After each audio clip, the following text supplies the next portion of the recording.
and action. अगर दोस्त से ज्यादा Sorry, taking one more. 6, 7, 8, 9, 10. God, lovely. Ready, diagonal action, action. मुझे और कैजुअलिटीज नहीं चाहिए. Return to the base. Start. God, okay, moving on. दोस्तों, आज हम इस वीडियो में ग्रीक गॉड ऋतिक रोशन की हाल ही में रिलीज हुई फिल्म फाइटर के बिहाइंड द सीन्स को कैरेक्टर वाइज देखने वाले हैं। साथ ही हम जानेंगे इस जबरदस्त एक्शन मूवी के रियल शूटिंग लोकेशंस। इसलिए इस वीडियो को बिना स्किप करे एंड तक जरूर देखिएगा। तो स्वागत है आपका आपके अपने चैनल अनिकेत निकम क्रिएशंस पर। Development of amazing and brave characters. Number 1, Hrithik Roshan as Patty. Hrithik Roshan ने फाइटर में एक यंग एयरफोर्स ऑफिसर पैटी का रोल निभाया है। इसमें ऋतिक का मेन कैरेक्टर है और मूवी में दिखाई गई एयरफोर्स टीम का वो बेस्ट पायलट होता है।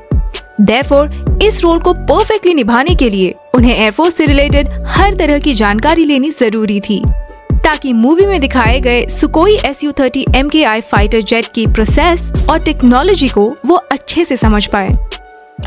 इस रियल फाइटर जेट की मैकेनिज्म को समझने के लिए ऋतिक को स्पेशल ट्रेनिंग लेनी पड़ी थी, ताकि वो ऑन स्क्रीन कॉन्फिडेंट दिख सके।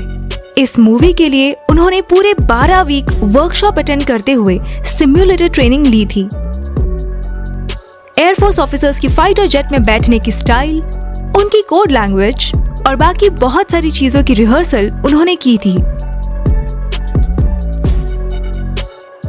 एडिशनली, उन्होंने तेलंगाना के एयरबेस और एयरफोर्स ट्रेनिंग एकेडमी को भी विजिट दी थी, क्योंकि वहां के पायलट्स के साथ कुछ टाइम बिताकर ऋतिक उन्हें ऑब्जर्व करना चाहते थे।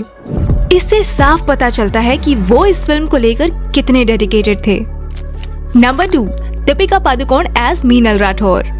फाइटर में दीपिका ने एक स्ट्रॉन्ग गर्ल का कैरेक्टर निभाया है। उन्होंने एक ऐसी लड़की का कैरेक्टर निभाया है जिसे एयरफोर्स में रहते हुए देश के लिए कुछ कर जाने का जज्बा है। इसलिए वो अपने फैमिली के खिलाफ जाकर अपनी एक पहचान बनाती है और इंडियन एयरफोर्स की एक टॉप पायलट बनकर वो अपना सपना पूरा करती है। इस मूवी में दीपिका को फाइटर पायलट का रोल प्ले करने के साथ एक ब्रेव, फनी और इमोशनल लड़की का कैरेक्टर भी प्ले करना था। इसे प्ले करने से पहले फिजिकली उसे बहुत प्रिपेयर करने की जरूरत थी। एक इंटरव्यू में दीपिका ने खुद बताया है कि एयरफोर्स में काम करने के लिए जिस बॉडी लैंग्वेज की जरूरत पड़ती है और जिस लेवल का इमोशनल प्रिपेयरनेस होना पड़ता है, वो सब उन्होंने एक्चुअल एयरफोर्स ऑफिसर्स के साथ रहकर ही सीखा है, ताकि उनका कैरेक्टर ऑन स्क्रीन एकदम परफेक्ट लगे। इस बिहाइंड द सीन में आप देख सकते हैं कि कैसे एक ट्रेनर दीपिका को चॉपर्स के बारे में इंफॉर्मेशन दे रहा है। We stop and give a rotor brake in there, so we always stop the blade in front. और ये भी सिखा रहे हैं कि एक्चुअल फाइटर की चॉपर में बैठने का स्टाइल क्या होता है।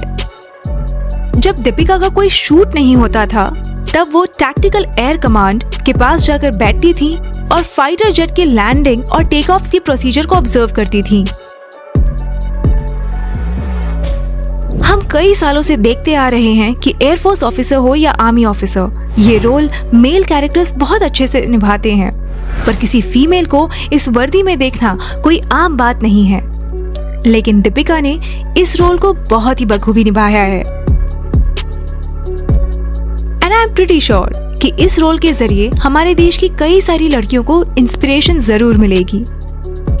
Number 3, Anil Kapoor as Rocky. अगर आपने ये मूवी देखी होगी तो आपको पता होगा कि अनिल कपूर ने इस मूवी में एक स्ट्रिक्ट सीनियर एयरफोर्स ऑफिसर का कैरेक्टर प्ले किया है।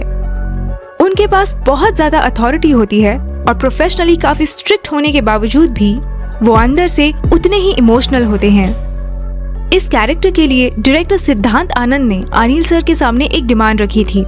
उन्होंने अनिल सर से कहा था कि हमें ये रॉकी का कैरेक्टर इस तरह से प्रेजेंट करना है कि उनकी उम्र 45 इयर्स की लगे।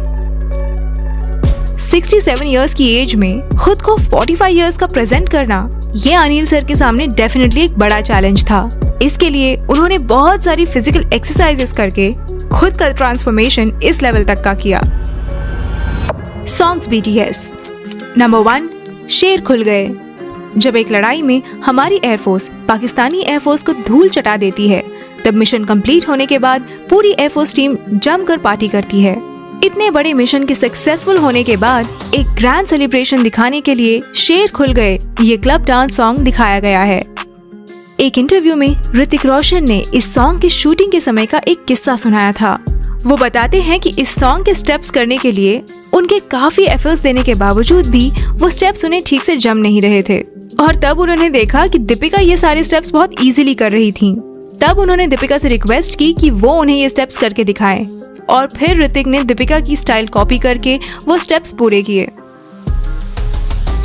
ये सॉन्ग मूवी शूटिंग के सबसे आखिरी शेड्यूल में शूट हुआ था और इसकी शूटिंग खत्म होने के बाद टीम ने शूट को रैप अप किया था। नंबर 2, इश्क जैसा कुछ। ये सॉन्ग हमें मूवी के एंड में देखने को मिलता है। मेकर्स ने इस सॉन्ग की शूटिंग इंडिया से बाहर मतलब इटली के सर्दिनिया आइलैंड पर की है। डायरेक्टर सिद्धांत आनंद की मूवी हो और उसमें डिस्कोस बीचेस वाले सॉन्ग्स ना हो, ये तो हो ही नहीं सकता। इस सॉन्ग के लिए अराउंड 300 साइड डांसर्स ने काम किया था। इसके कुछ BTS आप स्क्रीन पर देख सकते हैं।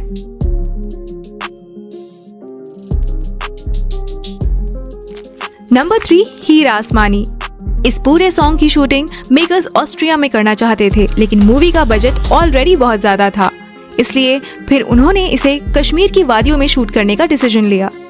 कश्मीर के ठंड में शूटिंग करने के लिए मेकर्स और एक्टर्स ने क्या क्या परेशानियां झेली, इस टॉपिक पर एक डिटेल्ड वीडियो हम ऑलरेडी बना चुके हैं, जो आपको हमारे इस चैनल पर और इसी वीडियो के एंड स्क्रीन पर देखने को मिलेगी। उसे एक बार जरूर देखिएगा। Some interesting behind the scenes. Number 1, climax fighting scene. इस मूवी में हमें 25 मिनट का क्लाइमैक्स एक्शन सीन देखने को मिलता है। वो वाकई काफी लंबा है। रिपोर्ट के अनुसार इस क्लाइमैक्स सीक्वेंस के लिए 120 घंटे यानी लगभग 5 दिन लगे थे। मूवी के आखिर में आपने पैटी और अजहर अख्तर का ये चलती जीप वाला फाइटिंग सीन देखा ही होगा। इस BTS क्लिप में देखिए कैसे उस सीन की शूटिंग की गई थी। पहले उन दोनों का फाइटिंग सीन ग्रीन स्क्रीन के सामने शूट किया गया था और फिर बाद में उसे VFX और CGI टेक्नोलॉजी से बैकग्राउंड को रिप्लेस किया गया था। ये सब देखकर डायरेक्टर सिद्धांत आनंद ने इस मूवी के लिए कितनी मेहनत की होगी, इसका अंदाजा हम लगा सकते हैं। Shooting locations. इस मूवी की शूटिंग असम, हैदराबाद, जम्मू एंड कश्मीर और मुंबई इन लोकेशंस पर की गई थी, जिसमें 5 शूटिंग स्केड्यूल्स इंक्लूडेड थे। इस टॉपिक पर एक डिटेल्ड वीडियो आपको हमारे इस चैनल पर देखने को मिलेगी। टोटल 87 डेज की कड़ी मेहनत के बाद मुंबई के यशराज स्टूडियोज में 30 अक्टूबर 2023 के दिन इस मूवी की शूटिंग कंप्लीट हुई थी। ये रहा शूट रैप अप का वीडियो, जिसमें पता चलता है कि इस बेहतरीन मूवी को बनाने के पीछे कितने लोगों की मेहनत थी। इस मूवी के कैरेक्टर्स को देखकर ऐसा लगता है कि एयरफोर्स में काम करना किसी के बस की बात नहीं है। उसके लिए बहुत ही स्ट्रॉन्ग और ब्रेव होना पड़ता है। इस मूवी के सभी एक्टर्स ने अपने अपने कैरेक्टर को बखूबी निभाया है। उनमें से आपका सबसे फेवरेट कैरेक्टर कौन सा है, हमें कमेंट करके जरूर बताइएगा। इस वीडियो को आखिर तक देखने के लिए आपका तहे दिल से शुक्रिया।